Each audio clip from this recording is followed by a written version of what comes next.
नमस्कार दोस्तों। अभिषेक और कविता एक शादीशुदा जोड़ा एक क्रूज टूर पर थाईलैंड गए।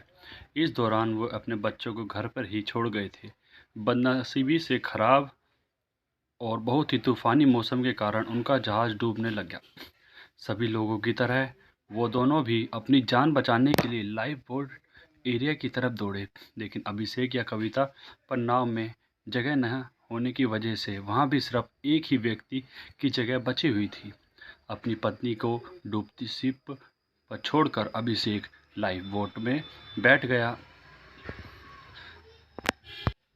कविता उसी डूबती शिप पर खड़ी अपने पति को दूर जाते हुए देख रही थी और चिल्लाकर निराशा के सागर में डूबे हुए शब्दों में अपने पति से बोली।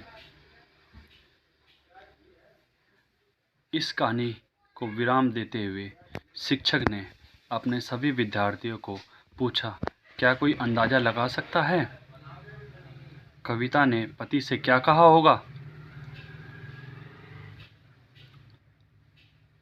ज़्यादातर विद्यार्थियों का एक जैसा ही उत्तर था।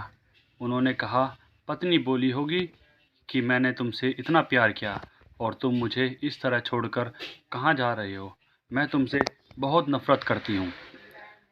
ये विद्यार्थियों के शब्द थे। शिक्षक की नज़र एक शांत बैठे हुए स्टूडेंट अमन पर गई। तुम्हें क्या लगता है? शिक्षक ने उसे जाकर यह सवाल अमन से पूछा।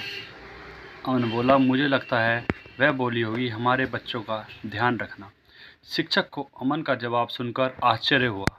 उन्होंने अमन की तरफ देखा और पूछा, क्या तुमने ये कहानी पहले भी सुनी है? अमन ने सर हिलाया और बोला, नहीं, लेकिन बीमारी की वजह से दम तोड़ते हुए मेरी माँ ने यही सब आखिर में मेरे पिता से कहे थे। शिक्षक ने को सही जवाब देने के लिए अमन को शाबाशी दी।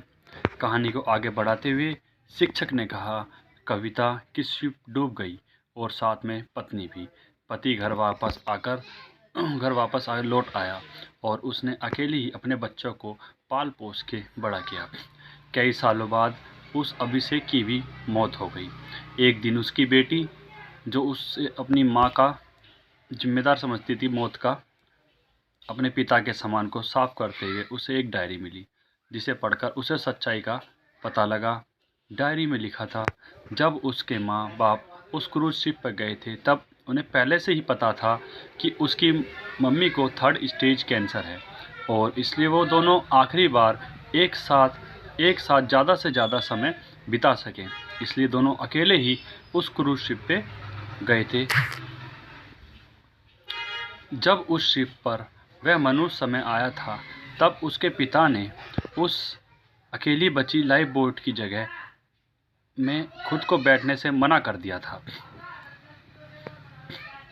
उन्होंने डायरी में लिखा था कि वह भी अपनी पत्नी के साथ ही उस डूबती हुई शिप में डूब जाना चाहते थे, लेकिन सिर्फ और सिर्फ उनके बच्चों के लिए अपनी पत्नी की कसम देने के बाद उनको उसे अकेला छोड़कर उस लाइफ बोट में सवार होना पड़ा।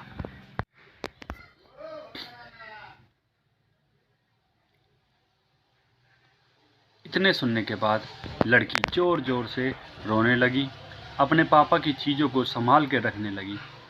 पूरी क्लास के अंदर शांति सी छा गई।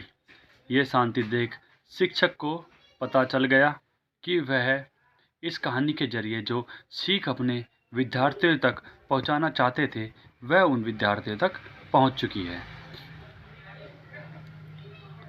इस दुनिया में अच्छे और बुरे हर तरह के लोग हैं, लेकिन कभी कभी परिस्थितियां ऐसी विकट हो जाती है कि आप बुरे या अच्छे में फैसला नहीं कर पाते। धन्यवाद।